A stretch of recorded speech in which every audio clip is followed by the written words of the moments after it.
Hey guys, hope you're doing well. Hope you're staying safe. I just want to share a brief word of scripture with you guys. I've been thinking about you, and this actually comes from Acts chapter 12, verses 1 through 11.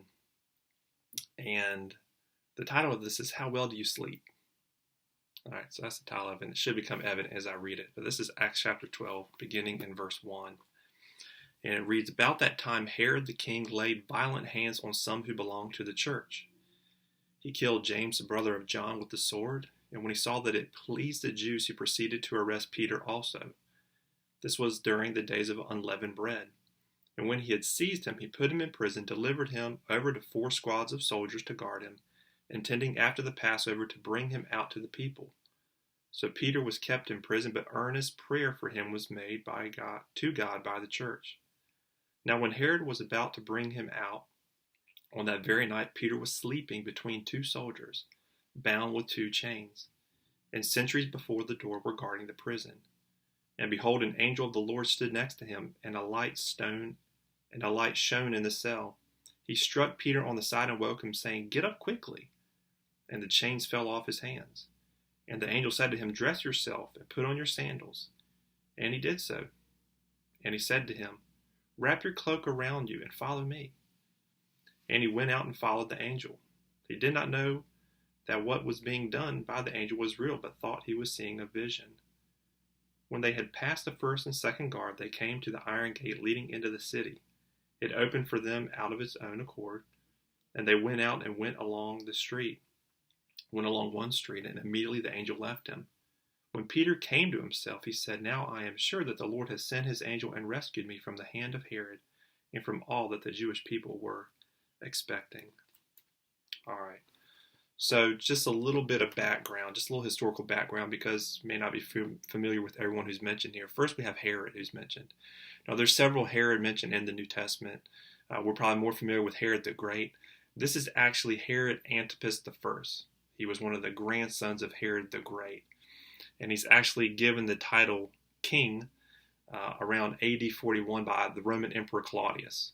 And so that's who this guy is. So we don't want to confuse him with any of the other Herods. So Herod Antipas I. We also have the mention of James, who's the brother of John, in verse 2, I believe. And this James and this John are both the sons of Zebedee. These are those guys who Jesus, on the shores of the Sea of Galilee, sent out a call to become his followers, to become disciples of Jesus. You can read about that in Matthew chapter 4, verses 18 through 22. We also have mention of the festival of unleavened bread. This is during the days of unleavened bread. And then later on, we'll mention the Passover. Unleavened bread, this festival of unleavened bread was a week-long festival that began on the eve of Passover. And of course, Passover, we know Passover as the celebration of God freeing the Israelites, the children of Israel, under the leadership of Moses from the Egyptians, from Egyptian slavery, and led them out. The Passover, and the Passover was that event that took place prior to them being led out, as the death angel came and killed all of the firstborn males in the land. What's interesting here is what Luke does, who's the writer of the book of Acts. He mentions that he uses Passover and unleavened bread kind of interchangeably, and that was something that did happen from time to time, where Passover might be used just for the entire festival, unleavened bread and Passover included, and that seems to be what he's doing here in verse 4. And then we get a little bit further down, and we read about 4 squads of soldiers put to guard Peter. Now, 4 squads comes out to, or a squad of soldiers was 4 soldiers. So we're talking about 16 soldiers. And the reason for that, the way this was done, they would have had each taken a different shift, a different watch of the night. So the night would have been broken up into 3-hour increments. So you would have 6 to 9 p.m. would have been one watch, 9 to 12 a.m., 12 a.m. to 3 a.m., and then 3 a.m. to 6 a.m. Those would have been the 4 watches of the night. So we'll see as we read a little bit later on, we move into verse 6 and following, where you have 2 soldiers who are watching the door, the gate, guarding the gate, and then you have 2 others who are actually chained to Peter. So those are those four, and so they would have rotated throughout the night after every 3-hour increments. So what we see, again, that was just some quick notes on some of the historical elements that you may not be familiar with. But again, just going back to just reading this story and thinking about it for a moment here, what's so striking. So we have, just to summarize what happened, you have Herod Antipas, who lays his hands on James, one of the apostles, one of the 12, and he actually has him killed. And he sees that it pleases the Jewish people. Now, we don't know which Jewish people he's talking about. Maybe the Jewish religious leaders, the Sanhedrin. Maybe there's just a group of Jewish people who are very much against the church and against these people who are going around talking about Jesus. And more likely at this early stage of the church, most of the folks would have been against him, would have been, again, the people who were Jesus' enemies largely. It was the Pharisees, the Sadducees, these guys who were against him and opposed him during his earthly ministry. And this is very likely the same group who's opposing him. But Herod sees that it wins favor with these guys. And so he arrests Peter. And the idea is that he's going to have Peter tried, and he's going to do the very same thing to Peter. He's going to have him killed as well, because he knows, hey, this is going to curry favor with the folks who I am governing, that I'm ruling over. And so what we see with Peter, which is, again, the most striking thing about the story, it's not the fact that an angel shows up and miraculously frees Peter. Okay, we read about things like that in the Bible. Were it to happen to us, it would be wow. But we read about in the Bible, it kind of becomes, all right, this is rote. This kind of thing happens. Supernatural events, divine intervention happens often in the Bible. I get that. Okay, especially when you're reading the Gospels or you're reading the book of Acts, this kind of thing happens. But the thing that is, to me, the most striking thing is what we read about in verse 6. It says, now when Herod was about to bring him out, that's Peter. Okay, he's going to bring him out the next day. He's going to bring him out apparently to try him and then kill him. On that very night, Peter was sleeping between two soldiers bound with 2 chains, and sentries before the door were guarding the prison. Peter sleeping. Which just leads me to ask the question, why does Peter sleep so soundly? All right, he's already seen one of his buddies, James, has been killed for being a follower of Christ, for preaching and proclaiming the gospel, the good news of Jesus. Very likely the same thing is going to happen to him. Okay, that's the only thing we can assume, and that's the only thing that I think Peter would assume. That's the same thing is going to happen to me. This is it. Peter sleeps. It's amazing to me. So why does Peter sleep so soundly? I would say Peter, through his life, he has come to trust God. Through his own personal experience, he has a solid, unwavering trust in God at this point in his life. Not saying it was always there, but it was something that came to be there. Just a couple things to think about. Just one instance in particular I want us to consider. Going back to, this is actually in Luke chapter 8, verses 22 through 25. And it says, one day, he, that's Jesus, got into a boat with his disciples, and he said to them, let us go across to the other side of the lake. So they set out. And as they sailed, he fell asleep. That's Jesus fell asleep. And a windstorm came down on the lake, and they were filling with water and were in danger. So the boat is being swamped. It's in danger of sinking. And they, that's the disciples, went and woke him, saying, Master, Master, we're perishing. And Jesus awoke and rebuked the wind and the raging waves, and they ceased, and there was a calm. And he said to them, where is your faith? And they were afraid, and they marveled, saying to one another, who then is this, that he commands even winds and water, and they obey him? One of the things that Peter certainly witnessed, again, his time with Jesus, with the Lord, as his disciple, for roughly a 3-year period, one of the things he witnessed firsthand was Jesus' own trust in God.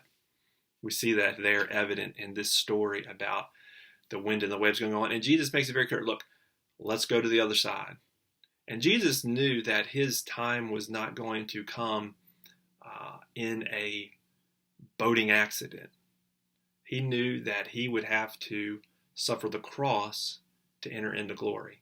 It wasn't going to be like this. The way he would pay the price for covering the sins of the world, for sins to be once and all forgiven, for the power of sin to be broken over our lives, was not going to come through him drowning in a lake. It was going to be through the cross, through a Roman cross, brutal execution. Jesus, knowing that full where he can sleep, he can rest. No storm is going to shake him in that. He trusts God. He knows God's plan. He's trusting in that. And so he is able to completely and fully rest, sleeping in the midst of an intense storm that is shaking his disciples. Several of these guys were fishermen. They knew rough storms. They knew rough seas. And they're not, and they are shaken visibly by this. They are freaking out. Jesus is asleep in the boat. Peter had also witnessed not only Jesus' example of resting, of full, complete trust in God, but also he witnessed firsthand Jesus' power to deliver. Just going back to that very same example, Jesus gets up and rebukes the winds and the waves, and they immediately grow calm. They grow still. And again, this maybe freaks out the disciples even more. Who is this guy who can do this? Even the winds and the waves obey him. This doesn't make sense. Who is this? Well, it's the Son of God. That's who it is. And of course, over their time of walking with Jesus, they come to realize that, and realize that most completely and fully after Jesus' bodily resurrection from the dead. So these are things that Peter had witnessed. He had experienced. He had seen God's power at hand. He had seen the kind of trust that his Lord had had. And so these are some of the reasons I think that Peter sleeps so soundly. So what can we do? All right. Peter sleeps so soundly, and we're in the midst of a storm. We're in the midst of difficult and troubling times in our life. We don't know when things are going to get back to what would seemingly be normal existence. Just be able to go out and grab a bite to eat and not be worried about the person sitting next to you giving you something that could potentially kill you. Okay, we're not there yet. But what can we do? I would say some of the things that Peter was likely doing as he's resting there that caused him to be able to sleep. Again, I'm sure he may have had very well in mind this incident of Jesus. He may very well have had in mind the words of Jesus that, look, you have nothing to worry about. Okay? God cares for the animals. He feeds them and takes care of them. He's going to take care of you. You are of so much more valuable than they. He clothes the flowers and the plants of the field. You are of so much more value than they. Okay, maybe these are some of the things that are rolling around in his mind as he sleeps and rests, completely comforted, completely holy, trusting in God. And so recall God's power in Scripture and your own life to strengthen you and your trust in him. Okay, the Bible is full of instances of God's great deliverance. Again, just to mention that Passover took place in this passage, one of the greatest, maybe the most significant act of deliverance of a nation of people. There's anywhere, the estimates are roughly anywhere from 400,000 to 1 million, maybe even some high estimates, 2 million people were delivered by the Lord. As far as the ancient Israelites go, the Exodus, okay? So the Passover, and you can go back and look at God's hand in all of that, delivering his people.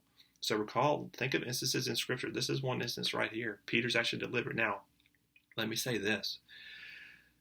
I have no doubt that James, who is mentioned here at the beginning of this chapter, trusted in God just as much as Peter did. James did not make it. So I'm not saying that all of us necessarily will make it, okay? We can trust that the Lord will. We trust that his will be done in our lives.